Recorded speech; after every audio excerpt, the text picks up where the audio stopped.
Well, I must say I've seen a lot of messed up situations, but this time situation has to be 100% A plus on the top of the list.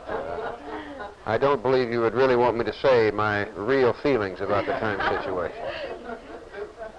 Well, I've been of the opinion that Indiana ought to have one time, and that we shouldn't be divided, and that the intention of Congress was to have uniform time within the state, yet the way the present time law is drafted and our state bisected by a timeline, there is no way on this earth that we can have uniform time in Indiana.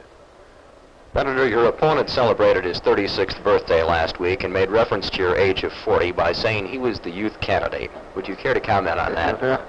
Have you heard of young fogies? Senator, why is gun control legislation having so much trouble in Congress? Well, this is a very controversial thing. I think there is a need for us to look at the laws which we presently have and see how we can enforce them, for one thing, to deal with the person who uses a weapon. But I think there are two other areas where attention can be given. One is in the closer control of hand weapons. Indiana has a handgun law now that you have to be licensed to carry one. Very few other states do. I think if we deal with the hand weapon, we're going to be dealing with the weapon that is used in about 75% of all the crime. Secondly, the mail order sale. 25% of all mail order weapons are shipped to people who have criminal records. It just makes sense. If you're going to rob a bank, it's much easier to order it through the mail where nobody can see your face and to go into a local sports store.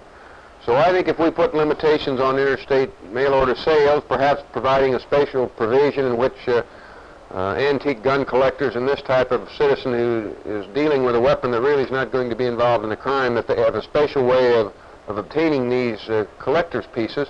In these two areas, I think we will have made significant progress, and I think we're going to get a bill this session, frankly.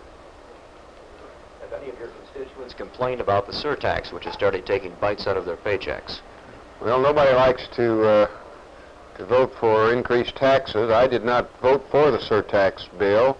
The reason I didn't is I was concerned about the fact that at this moment it might have too much of a depressive effect, and I have made an effort, along with many others, to deal with the other aspect of trying to cut back expenditures.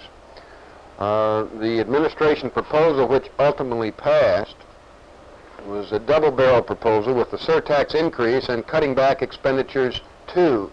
I'm afraid that might be just a little bit too much than our economy needs right now, and so my support has been toward the cutting areas, cutting back expenditures to try to come closer to balancing the budget.